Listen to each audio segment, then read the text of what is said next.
I'm nervous about I'm nervous about this topic I'm about to start because it's so layered and so deeply controversial and triggering.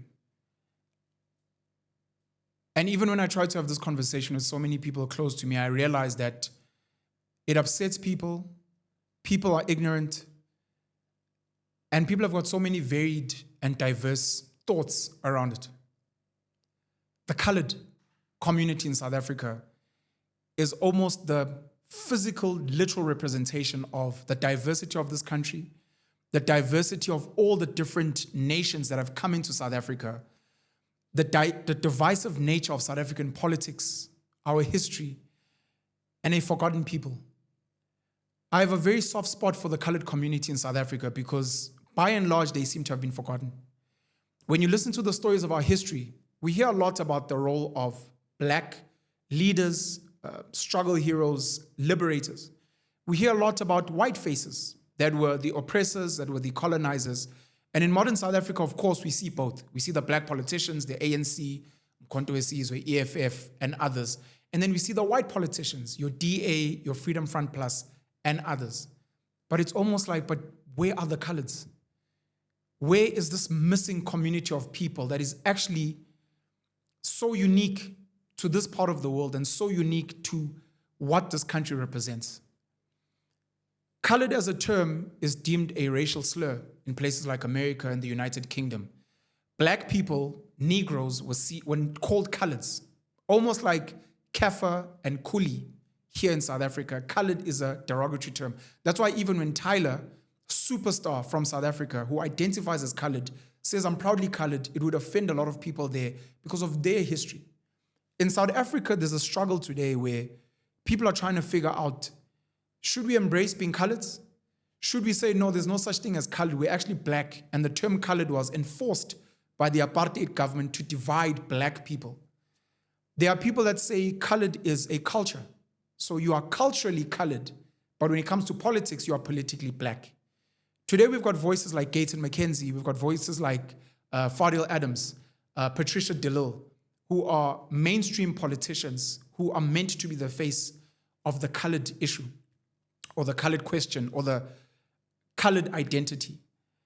We hear a lot about the Cape Flats, of which, of course, they include black townships, Gugulethu, Enyanga, Kwalanga, etc. But there are colored neighborhoods there, your Mitchell's Plain, and others, which have rampant gangsterism, drug issues. And again, people are getting butchered every week. And while mainstream media and our national politicians have us focused on Israel and Palestine, have us focused on Russia and Ukraine, we have got issues here at home. Your Bonte Yevel and those type of areas that have become forgotten, that no one cares about.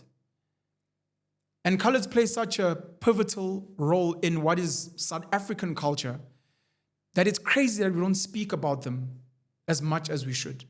And we don't acknowledge them as much as we could, or we should. So I wrote a lot of notes. And mind you, this topic is so complicated. Even my research has got conflicting stories. Even the people I've spoken to have got conflicting ideologies. So I thought, let me read through my notes and let me beg of you to please engage with me as we unpack who coloreds are in South Africa, who they should be moving forward, and how to actually understand this group of people in the country. So if you have certain information, education, knowledge that will be beneficial to us, please share it, because I want to make a follow-up video to this, reading some of the comments, reading some of the other intel that I'm going to be acquiring so that we can all learn in the spirit of understanding our history, understanding where we are, understanding our politics, understanding the different divisions and groups of people, and then devising a way of what do we want moving forward as so-called South Africans, as black people, as Bantu people, as coloreds, whatever it is that you want to be. So let me try and engage. Last but not least, my mother is mixed race. Her father was Indian. Her mother is a black Zulu woman. And I think, though I may not have thought about it growing up, the colored conversation actually affects me personally in that regard. Having a mother with curly hair, having a mother with a different kind of skin, that many people, when they speak to her, would speak to her in English or in Afrikaans, not understanding that she's a Zulu woman. And what does that really mean? So let me go through the notes. I'm going to be fumbling through. I ask you to please be patient. I ask you to please be understanding. I ask you to please be sensitive. And again, I beg of you to please, if you have better information and data, please share it with us. We all want to learn. We all want to do better. Colors are the most misunderstood group in South Africa. And with this video, I'd like us to try and resolve the colored topic together. I do not have all the answers, and I'm hoping that you can help me, as I've said. I have read a few articles and I've watched a few video clips. And I've also applied some of my personal experiences, and I have personal knowledge. I come from Newcastle, a town in KwaZulu-Natal where the popular colored neighborhood there is known as Fairley. And because of apartheid spatial planning and the Group Areas Act, you'd see that in many of the major cities, major towns, and even smaller towns, you'd see this is an Indian area, this is the township or the black area, this is the white suburbia, and then there would be almost a colored neighborhood in every place. Fairley, shout out to Fairley, is the one that I come from in Newcastle, or that I know in Newcastle. It's one of the places where I did some of my schooling, specifically at Chelmsford Primary School in Fairley. Colored people are deemed a race in South Africa. It would be the apartheid government through the Group Areas Act of 1952, or implemented in 1952, who would define coloreds as a race. I'd like to challenge that notion and say that I think that colored is just a culture. It is not a race. People may not know, but Afrikaans or Afrikaners in South Africa are not a racial group. They are a cultural group, because Afrikaners are not English, Afrikaners are not Jewish, Afrikaners are not Greek, they are not Portuguese, they are not Italian, they are not German, they are Afrikaners. Yes, by and large, they identify as white. Some people could actually argue that they are like arguably the original colored people in South Africa, because they are mixed from the French Huguenots to the Dutch to German and others from Europe. They came and they mixed themselves into this group known as the Boers, die Boere, who would then become the Afrikaners with their own language, their own culture, their own identity. But they are not a race. Even under apartheid, you wouldn't say, what race do you identify as? I identify as Afrikaner. No, you would identify as white or European. So similarly, I do not think that colored is a race. And I think it was wrong to have put them as a race, rather as a culture. Zulu is a culture, it's not a race. Xhosa is a culture, not a race. And the one thing that you will learn is that even under the culture of coloreds, there are so many different subcultures. Similar to AmaXhosa. People understand AmaXhosa as this one homogeneous group. They're not. They are actually a collaboration of so many different groups from so many different parts of Southern Africa. AmaMfengu, AmaBhele, AmaBhaca, AmaMpondo, AmaMpondomise, etc., etc., all falling under Xhosa. So similarly with the coloreds, there are subsets as well. They are not one homogeneous thing. But I don't think they are a race. I don't think when they ask, what is your race, you say, I am colored. I think the closest thing we could maybe play around with is mixed race. I'm a mixture of other races, being white, black, but not colored. It's a culture. Again, if you disagree, I'm happy to have the debate or discussion.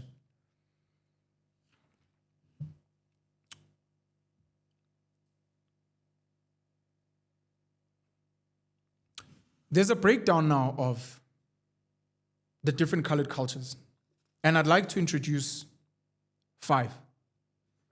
There may be more, and if there are, this is your time to shine. One group of coloreds, one of the groups under what is known as coloreds is the Khoi and the San people. People that are known as the Bushmen, and arguably a slur known as the Hottentot people. These are indigenous to Southern Africa, and for some people more especially Southwestern Africa. Again, it's up for debate. People that have been in Southern Africa for over 25,000 years, maybe even longer.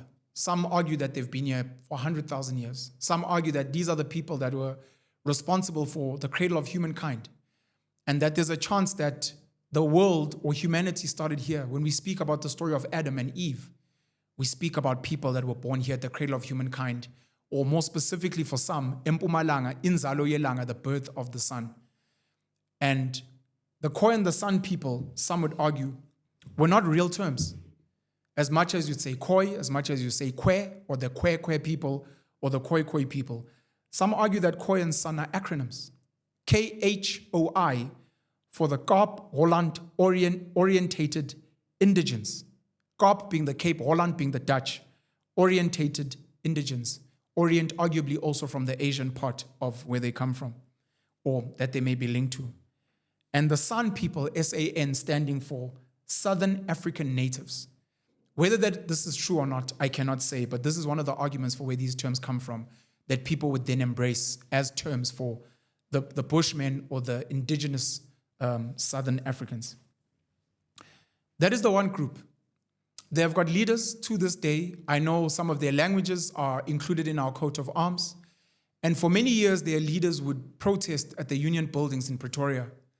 They would set up camp and they would have signage up there. They would start even a garden where they would say they want the term colored to be removed and scrapped because they are not colored people. They are the Khoi and the San, the Bushmen. And this term colored is derogatory to them. These people, this subset of colored to me, is not mixed race. This is a group of people that I hear. They do not identify as Bantu people because the people of Ntu arguably are people that trekked from the Great Lakes or from the middle of Africa and trekked south, into then splitting up into the groups that we have today, who are all collectively the Nguni, the Sutu, the Venda, the Shitsonga, the Shangan, the Ndebele. All these people, whatever people that you find in the south, fall under the Ntu people, Bantu, the people of Ntu, of which the Khoi and the San are not. They are their own group of people. You see them even physically with their cheekbones and their hair texture, that this is a different type of people. Of course, made popular by the movie The Gods Must Be Crazy as well. Are these people mixed race? No. Are they black Bantu? No. Could we argue that they are black? Perhaps. But they are different. They are a different group of people, but they get branded colored along with many others. That's the one group. A second group is, and this becomes very complicated, because there's a majority term known as the Cape Coloureds. And the Cape Coloureds have their own subsets of different people.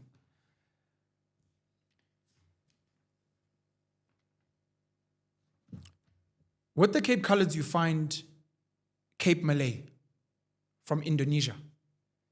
They were brought in as slaves into the Cape to come and work for the Dutch, to come and work for the settlers there, British and others. When you look at the Cape Malays, you see in their hair texture, in their skin texture, these guys look Asian. And what would be even more fascinating is some of the terms today known as Afrikaans words, terms like pisang, a banana, comes from their language in Malaysia. Some of their dishes, boboti, come from where they come from. If you actually were to ever travel to Indonesia, you'd be like, oh, we have this in South Africa, only to realize that it is because there were slaves brought into the Cape from Indonesia, from Malaysia, that we have some of those here.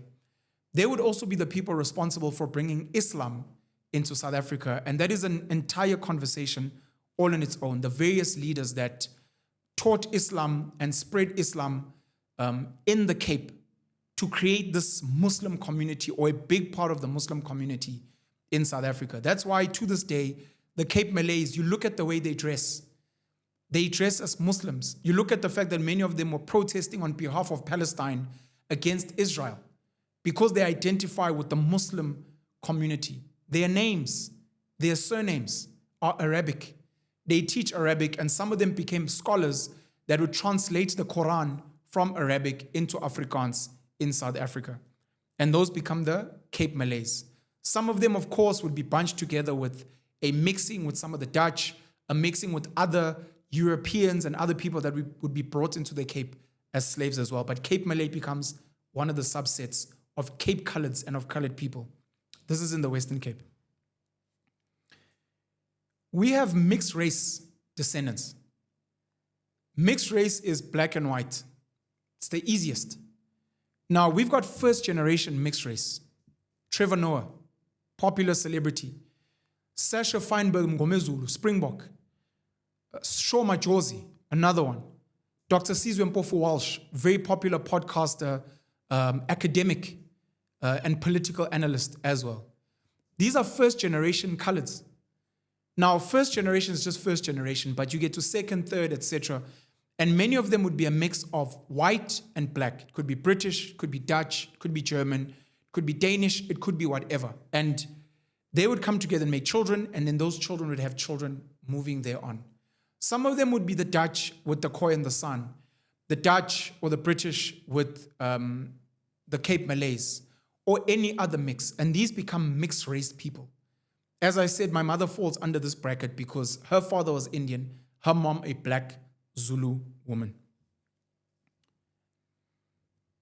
Another group which would maybe be more popular for the Northern Cape, but then also part of the Cape and the Western Cape as well, would be the Griquas or the Griquas, which would be a mix of European and the Khoi, the Xhosa-speaking people, and the Tswana-speaking people as well.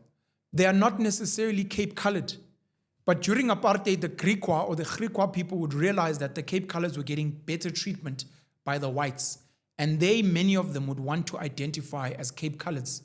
Because of that division, that hierarchy, whites at the top, Coloureds would be treated better, Indians would be treated better, and then blacks right at the bottom.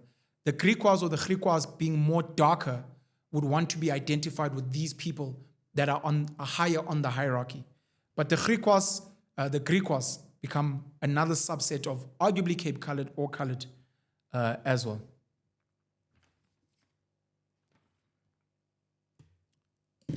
In the eastern part of South Africa would be the Zulus.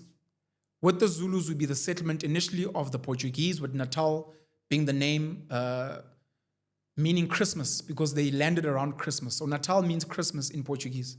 But after the Portuguese would be the British, who would settle there very famously. They would fight with the Zulus. They would have a relationship with the Zulus. They would give birth to a coloured community, a mixed-race community in the eastern part of southern Africa. So you'd have a mix of British and Zulu. But the British would also bring slaves from India, specifically to work the sugarcane fields, which is why Durban to this day is the most populous place with Indian people on earth after India itself. There are more Indians in Durban than anywhere else in the world outside of India. Just for interest, something that I also found out maybe in the last few years is that Brazil as a country is the #1 country with the most black people outside of the African continent. So outside of Africa, if you're looking for the most black people, it's Brazil. Outside of India, if you're looking for the most Indian people, it would be Durban and KwaZulu-Natal in particular. I think there's a big Indian community in England and London as well, but this is because of colonialism. The British would bring Indians in as slave labor, and there would be mixed-race children born of the British and of Indians as well. The mixed race or the coloured community in KZN is very different from the Western Cape, the Northern Cape, and other parts of South Africa. They do not speak Afrikaans. So you'll meet certain coloured people and you're like, hey, you speak Afrikaans. Hey, my bro, I don't speak Afrikaans. What do you mean? And you're like, but you're coloured. These are colours from KZN by and large. British, English. The ones in the Cape, they speak the Afrikaans. And to be honest, they are the reason why Afrikaans is one of the top 3, I think, most spoken languages in South Africa. They even speak Afrikaans with an accent. I would say, yo, massa, those are the guys in the Western Cape. There would be a few very interesting British men in KZN that would be responsible for a big chunk of the mixed race or coloured community in there. One of them would be John Robert Dunn, who was ordained as a Zulu chief by the Zulu leadership and the monarch at the time. In becoming a Zulu chief as a white British man, he then took on Zulu culture. He had arguably 48 Zulu wives, black Zulu wives. And from there, he is linked to having had 118 mixed race children. As a white British man with his 48 black Zulu wives, he birthed 118 mixed-race kids. You can only imagine from that 118 how many more kids, now the multiplier effect, would be born of that. Robert Dunn. I've sat with Abba Ayaleo Amlak of Isilo Samanzi, Abba Kalipi Bokanya, who would speak about Robert Dunn and tongue-in-cheek say Zulus are actually white people, linking it to Robert Dunn and how Robert Dunn gave birth to a mixed-race community which was linked to the Zulu people. Two other men, both with the name Henry, the first one being Henry Finn, became a polygamist. As a British man in KZN, he had 4 Zulu wives, and he would also father multiple mixed-race kids. Henry Ogle actually had a white British wife, but he had concubines, side chicks, begumnandi phela kwaZulu, with the chocolate there. And he ended up having a lot of mixed-race kids as well with some of the Zulu women there. And these are just some of the examples. You can imagine how many more there are. This is now East Coast, because people normally think the Dutch and maybe the Xhosa and the Khoi and San people in the Western Cape, but there's a colored community that was birthed uniquely from KZN in particular. These are the major groups, 5 of them. Again, it gets more complicated. There's the Free State, of which there are arguments that the Sotho people also would have relations with settlers, whether it was the British, whether it was the French, because there were French missionaries, specifically in Lesotho. There is a group of mixed-race colored people in Lesotho and in the Free State that have their own unique term as well, born in, like, isolated from there. Because of mining activity in the Witwatersrand, in Johannesburg, etc., a lot of Coloureds, a lot of mixed-race people would then move. That's why today you have your Eldorado Park, your Reiger Park, your Lenasia, and other parts where there are heavy colored populations. Some of them speak English, some of them speak Afrikaans. These are now Joburg Coloureds. Joburg Coloureds are not necessarily from the Western Cape. I've spoken about the Northern Cape, which of course are the Griquas, but of course there's a big Xhosa community there, Setswana speaking community there. And then the Khoi and the San also had a huge settlement there as well. There would be mixed race people that were born of the Eastern Cape as well. Some of the ships landing at the ports there who would then engage and intermingle with the Xhosa speaking people of the Eastern Cape. I just wanted to raise those major groups of Xhosa people. Of colored people. I just want to get a note for you. This is something that I posted recently on social media, and I've been getting people to engage me on some of their views of the colored communities, their understanding of them as well. I've given you my 5 major breakdowns, but I'm going to go through this list of this post that I posted on Twitter and on Facebook. The different types of Coloureds in South Africa. Cape Coloureds, Dutch and Bantu/Khoi mix. Also the generic term for most Coloureds in the Western, Eastern, and Northern Cape, the Cape region of Southern Africa. The Cape Malay that I've spoken about, Indonesian, Malaysian.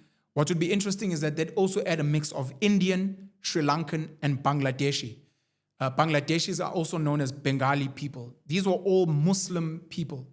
This is also why a big part of their cuisine also in the Western Cape has a lot of Indian influence. In Durban, it's easy. You can see your curries and your samosas and your bani chows and the rest. But there's also a huge Indian influence of the cuisine in the Western Cape as well. These were people brought in as slaves as well. There's a group of Coloureds or Cape Coloureds known as the Maspikers. The Maspikers becomes a term which is actually Mozambicans. You know how linguistically sometimes we change things based on what's easier for our tongue. But the Maspikers were the Mozambicans. These were slaves that were brought in from Mozambique. Some were brought in from Angola. Mozambique was a Portuguese colony. Angola was a Portuguese colony. So people would assume that they're all from Mozambique. Some of them would be from Madagascar, known as the Malagasy people. So when you see surnames such as Malgas, Malgas is actually from Malagasy, the Madagascan Malagasy people that were brought into the Cape. And then there were people from Eastern Africa, places like Ethiopia as well, that also came into the Cape as slaves and became part of the Maspikers group of Coloureds. Spoken about the Griquas, European, and a Khoi/Xhosa/Tswana mix who identified as Cape Coloureds during apartheid to get better treatment. There's an interesting mix that is not spoken about as much, which is the Filipinos from the Philippines. The Filipinos actually also have a Spanish link to them, and some of their surnames actually are Spanish. This is a certain group of Cape Coloureds in the Western Cape who were absorbed in, but coming from the Philippines. Again, this becomes a complete conversation all on its own. In the Eastern Cape, there's a group of slaves that came from Ethiopia known as the Oromo slaves who settled in the Eastern Cape and then were also absorbed as Cape Coloureds. These are people with Ethiopian touch. So there may be people that sometimes, I mean, it's very easy with Amaxhosa because you look at the surnames, Groot Boom, whatever, and you're like, okay, these might come from Coloureds, or it might be Xhosa-speaking people that were working on white farms and then took their master's surnames, like a lot of the Coloureds as well.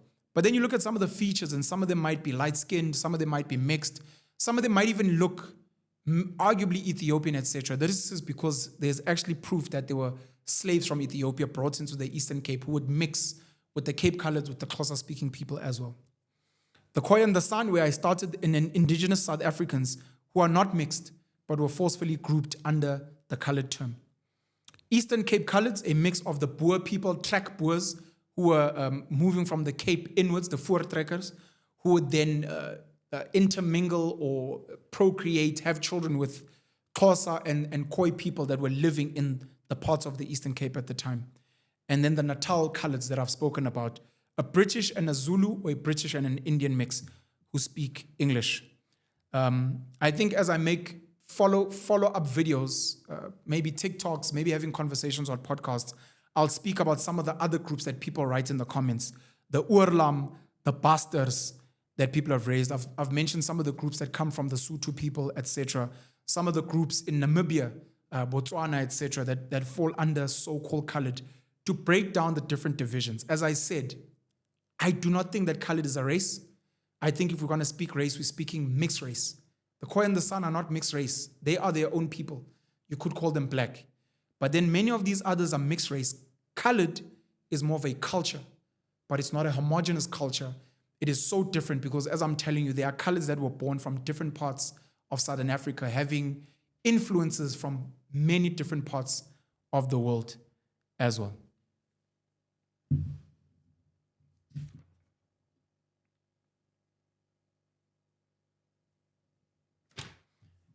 An important question becomes, how do you identify coloured culture? So number one, we've got many black cultures in South Africa that are easy to identify. Their names, their surnames today, their dress codes, their customs. Zulu, Xhosa, Swati, Ndebele, Sotho, Tswana, Pedi, Xitsonga, the Vavenda people. Am I missing anyone? If I missed anyone, I apologize. But those groups, Bapedi, Sotho, Chivenda, Watsonga, Shangan, etc. So we've got black cultural groups.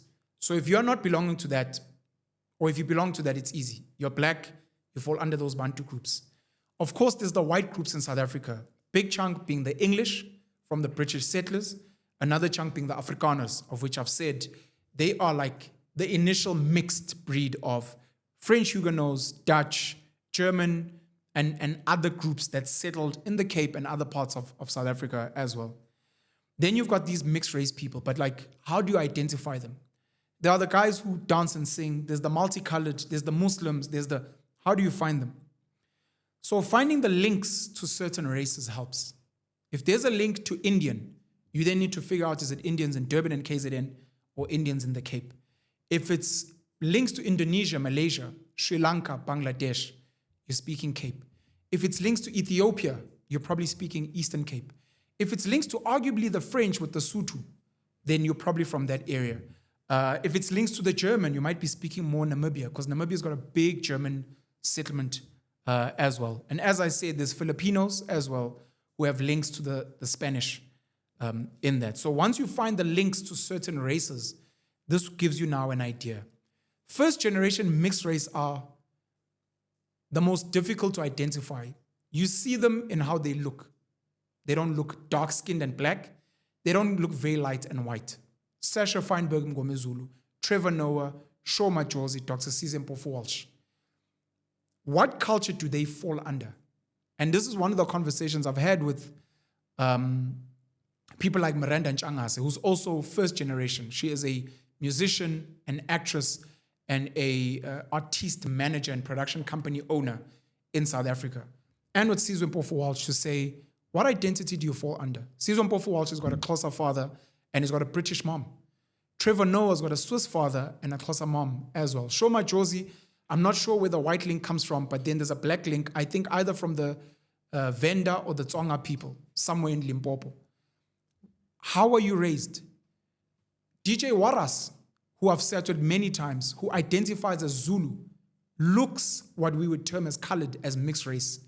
But he was raised Zulu. Trevor Noah was raised Xhosa, but he was raised more modern South Africa, Model C. Can't necessarily say he was raised white because he wasn't raised in a white culture. Dr. Sizwe Mpofu-Walsh was privileged to go to elite schools, but he underwent the rite of passage to become a Xhosa man. But he credits a lot of his education, his academic prowess, to his mother's upbringing. But was that British?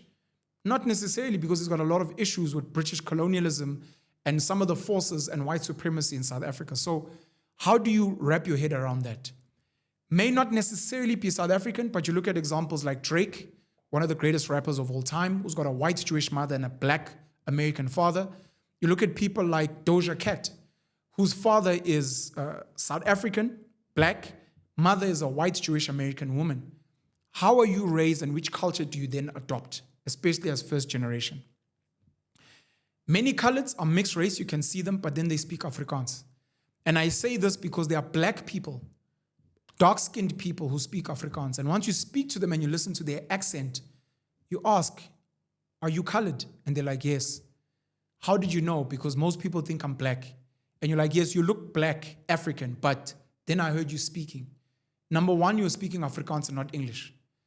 Then number two, your accent tells me that you were raised in a colored culture. And then you go back to the links. Do you have any mixed race blood in your family? Yes, my grandfather was white.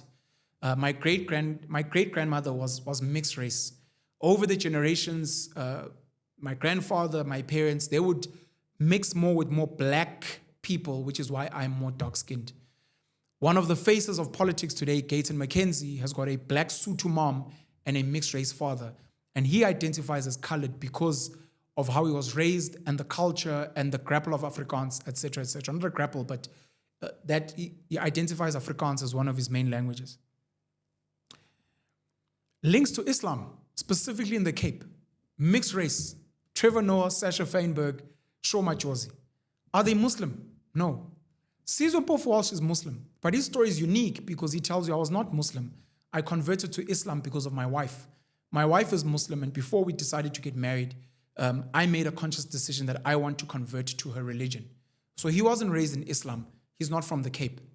But for many other mixed race people, you ask them, what religion do you belong to? And they're like, no, I'm Muslim. You're like, oh, are you colored? Yes. And this becomes some of the cultural traits that you can identify. Some of the low-hanging things which have become modern culture would be things like cars, your sound system, your subwoofers, your city golf that's pumped out with drop suspension, my bra. So those become some of the things that people identify as colored culture, the style of dress and some of the labels that are linked to the colored community. And then, of course, the cuisine and the diets, the food that they eat that are specifically linked to the Cape as part of like a colored diet. And then last but not least that I put on my list, very important, is surname. Surname is patriarchal, unfortunately, but if I am Mngome Zulu or Mkhize or Zulu, the assumption is that I am a Zulu man. So when you track surnames, you meet someone like myself and they're like, Pen, what's your surname? Oh, my surname is October. Oh, colored. No, I'm not colored. Trust, your surname is October. So somewhere in your family, there's a colored or a mixed race link. A lot of the colored community would have Dutch, Afrikaans surnames. These would be from the farms or the homes that they used to work in. So you take on your master's name. As I said, this would apply to a lot of the Xhosa-speaking people as well. A lot of them would have surnames that are linked to a month. And interestingly, these months would be the months when their ancestors were brought in as slaves to the Cape. So if you were brought in the month of August or in the month of January, then your forefathers would be, you will be January. And then you'd see all the ripple effects of I am known as January or October or September because my forefathers were brought in as slaves in that month of the year in the Cape. Some would have surnames that are linked to Greek mythology. I spoke about some of the Filipinos who have Spanish surnames, etc. So when you hear the surname as well, you see someone that maybe looks mixed race or dark-skinned, you may ask, are you by any chance colored by culture? Because you are mixed race, and these might be some of the identifiers. Some demographics, there are over 5 million colored people in South Africa. They represent 8.15% of South Africans. Sadly, they are seen as a race. As I said, I don't think they are a race. And I think once we split them up the way they should be split up, yes, we'll have a chunk of people that identify as mixed race, but then some of them will be given the freedom to say, no, you are black, especially if you're dark-skinned, especially if you identify as Khoisan, Kwantu type of people, etc. You will be black. Others will be mixed race. Maybe some of them more light-skinned. My grandfather was mixed race.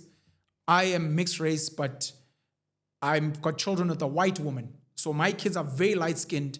Some might say they're mixed race, but to be honest, these are white children because I'm light-skinned, their mom is white. So these are white children and they will identify as white. And there are certain personalities in South Africa that we've asked certain questions about. Herschel Gibbs, very talented cricket player for South Africa, was also a very talented rugby player and football player. Is Herschel Gibbs colored? Is he white? Mark Fish, I know, has got some lineage from Europe. Is Mark Fish colored? Is he white? I know he's from the Cape. Someone like Damien Dialende, a legendary Springbok, went out of his way to go and prove that he is not colored per racial definition because they were listing him under some of the colored players or players of color in the Springboks. And he was like, no, I'm white. But he may have some colored link. So these become some of the questions. Are you white? Are you colored? Are you black? But as it stands now, colored as a race is over 5 million South Africans. 8% of all South Africans, specifically in the Western Cape, coloreds account for 42% of the population.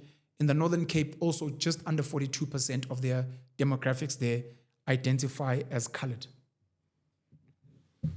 Some interesting stuff that you find out when you do some of the research.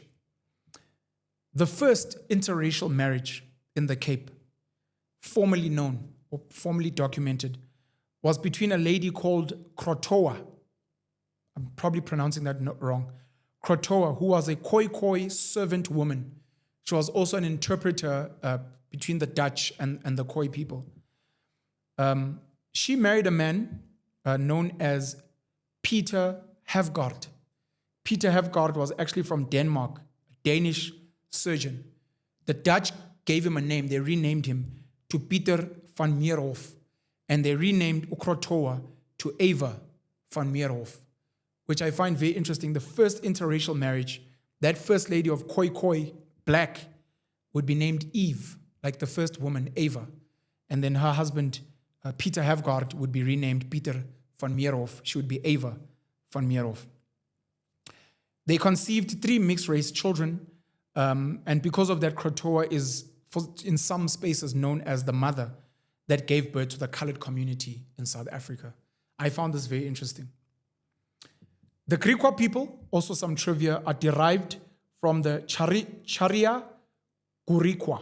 Charia Guriqua people. It's a group of people known as the Charia Guriqua people whose princess became the wife of the first Griqua leader, Adam Kok. Again, very interesting. The wife of the first Griqua or Griqua leader, Adam Kok, going back to Adam and Eve, Eva van Meerhof, and now we've got Adam Kok as well of the Griqua people. The census in South Africa back in 1911 would say that coloreds include all of these people I'm about to mention now. So when they made colored a race, the apartheid government, they said when you're unsure, if in doubt, ask these people if they fall in any of these groups. If they do, tick the colored box. If you're identified as a Hottentot or a Kwekwe or a Khoi person, if you're identified as a Bushman, if you're identified as a Cape Malay, if you're identified as a Griqua person, if you identified as one of the Koranas, people of the Korana, if you identified as Creole, if you identified as a Negro, or if you identified as a Cape Colored, you would tick or cross the colored box in the census of 1911. The Cape Coloureds that I said have a subset, which is complicated on its own, comprise of 25% African Khoisan in particular, 39% European blood, 15% African Bantu, and 20% South or Southeast Asia. So the Cape Coloureds in particular, when you do a breakdown of who they are, 39% European, as I said, 25% Khoisan, 15% Bantu, and 20% Asian mix.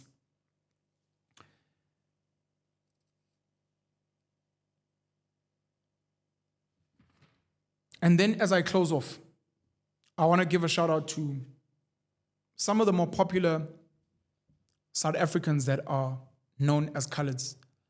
Because as I said at the beginning, Coloureds have been seen, or they've become the forgotten people in South Africa, and they've played such a pivotal role in our history, in our politics, in our economy, in sports, in music, in entertainment as a whole. And many of them are unsung heroes, and it becomes sad that because politics is so loud, the political voices seem to not recognize them as much as they should. But again, a big shout out to voices like Gayton McKenzie, who have tried to put Coloureds back on the map. I'm going to miss out on a lot of names, and I guess this becomes your time to shine, because any name that I've left out that you think is worth mentioning, please drop it down in the comments so that we can celebrate these people, note them, and just know that they're out there and they're not forgotten. Gayton McKenzie under politics, people like Patricia de Lille of the Good Party, which I think is going to be merging with Bosa of Musi Maimane and Rise Mzansi of Songezo Zibi. Fadil Adams has become a very controversial voice these days. People like Jakes Gerwel. Jakes Gerwel was the Chancellor of Rhodes University when I was still in school, a very popular politician of the day. Again, there are many others. Please feel free to raise them. A few celebrities, of course, Trevor Noah I've mentioned. People like DJ Reddy D, of course, Tyler is probably one of the most famous Coloureds today. Very proudly colored, by the way. Shoma Josie. These are mixed race but fall under colored. Dr. Sizwe Pofu Walsh, I've mentioned. Comedians, like Joey Rasteen, Mark Lottering, DJ Waras, who identifies as Zulu, but of course is mixed race, therefore many see him as colored. Actress Kim Engelbrecht, the late Kiernan Forbes, a.k.a. I don't think he really spoke Afrikaans, by the way. Very proud colored as well, and a great voice and ambassador for Coloureds. Youngster CPT, a rapper. Shane Eagle, also a rapper. Legends, prophets of the city, back in the day as well. Some of the celebrities that we have under Coloureds. Sheldon Thatchell, Legends barber. Interesting, the Motsipe family of Patrice Motsipe. I think if it's not Patrice's mother, grandmother, one of them have got a parent that is of Scottish descent, white lady. So in the Motsipe family, they've got mixed race heritage in there. Very interestingly, the Motsipe family, the kids, the father would send them to colored Afrikaans schools during apartheid for a decent education. So Patrice Motsipe, the wife of the President Cyril Ramaphosa, Tsepo Motsipe, and some of the other children as well, the sisters, Abo Bridget, they are very fluent in Afrikaans because of this. Coloureds in cricket would include people like Paul Adams, who was known as Hocha, Ashwell Prince, Vernon Philander, Charles Langerveld.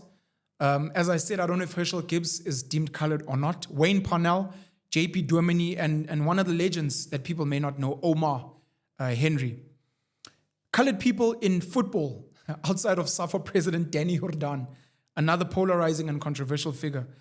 You've got legends such as Benny McCarthy, of course, Stephen Pienaar, Mark Williams, Sean Bartlett, Quinton Fortune, Kermit Erasmus, Dane Clayt, Stanton Fredericks, Andre Arendse, Slim Cut, Munib Josephs, Desiree Ellis as well.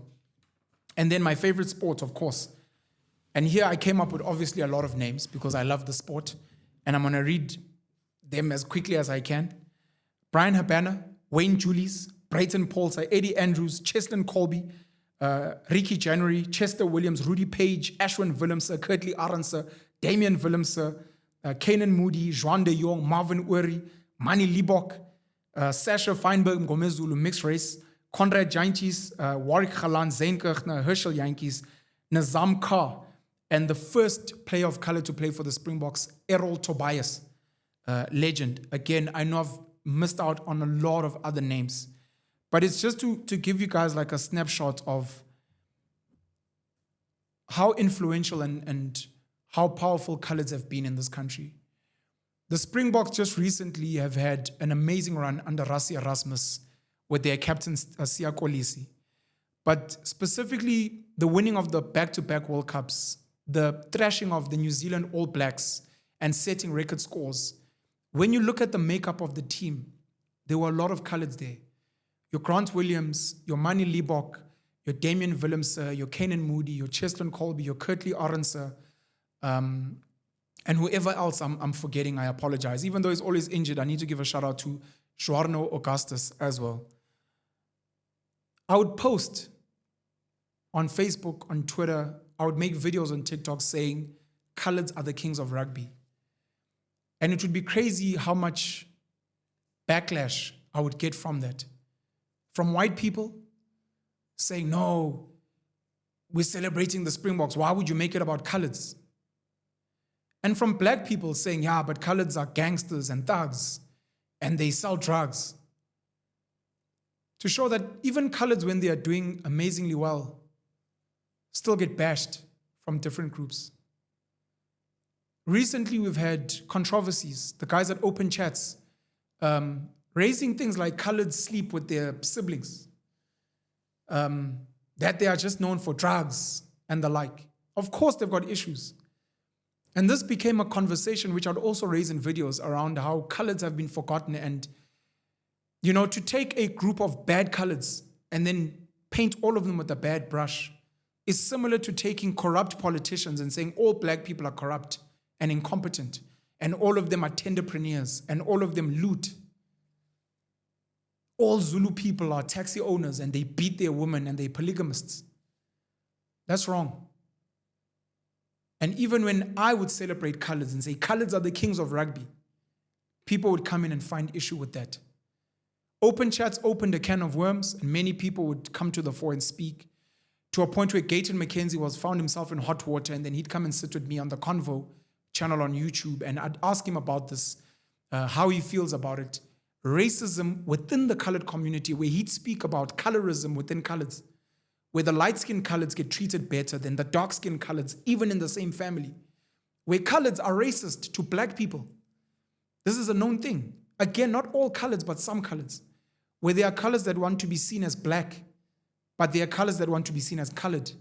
And then there are Coloureds that are so light that they don't mind being called white people. And some of the dynamics of those issues.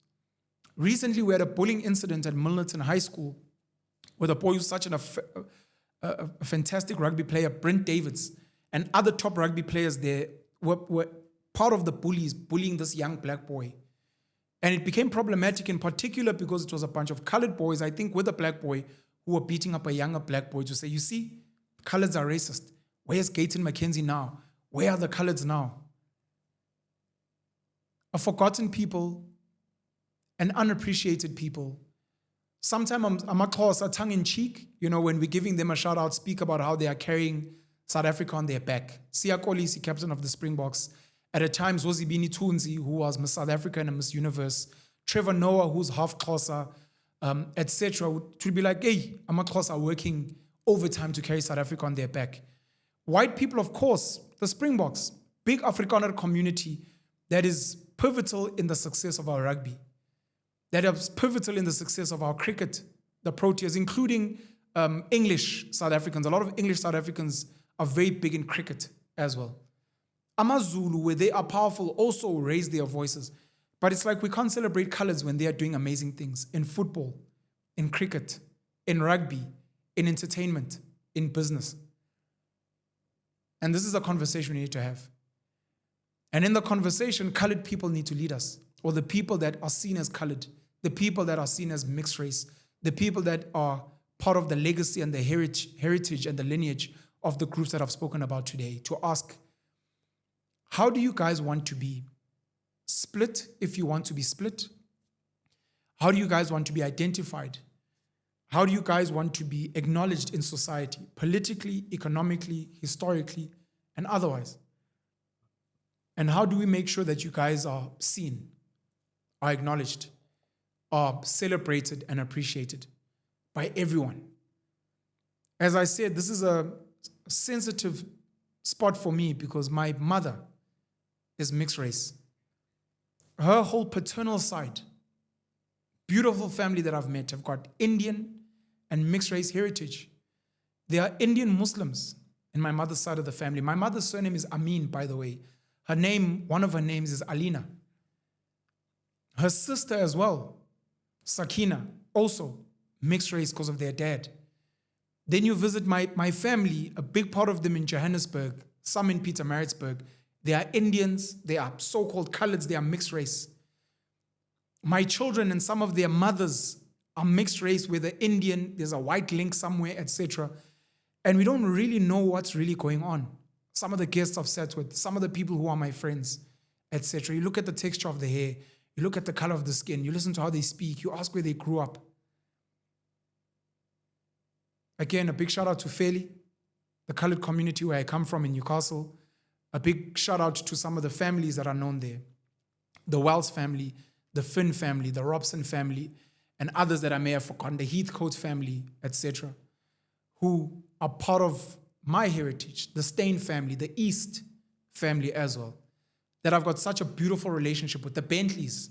The Janssens, one of my favorite guys in school was Gavin Janssen, who was a phenomenal athlete. The number of colored boys that to this day are lighting up athletics, Wade van Niekerk, who are lighting up rugby at a school level, cricket. There's a conversation we're not having about how many colored boys, especially some of the dark-skinned colored boys from the Boerland, who are playing rugby and are on bursaries and scholarships around the country. Some of the Cape Malay coloreds at top schools like Bishops, Wynberg, Sachs in the Western Cape. We don't appreciate them. And I was making this video to try and start the conversation. A conversation that is long overdue, a conversation that is meant to be led by people from the colored community and other leaders to say, guys, let's speak about coloreds unashamedly. Let's speak about where they come from, what has happened historically, where they are today, and where we'd like to go in future. I look forward to reading all of your comments. I look forward to getting a lot of your DMs. I look forward to learning as much as I can and doing more of a deep dive into this topic so that I can educate some of the colored children in South Africa that are also ignorant of their own history as well. Penuel the Black Pen. Cheers.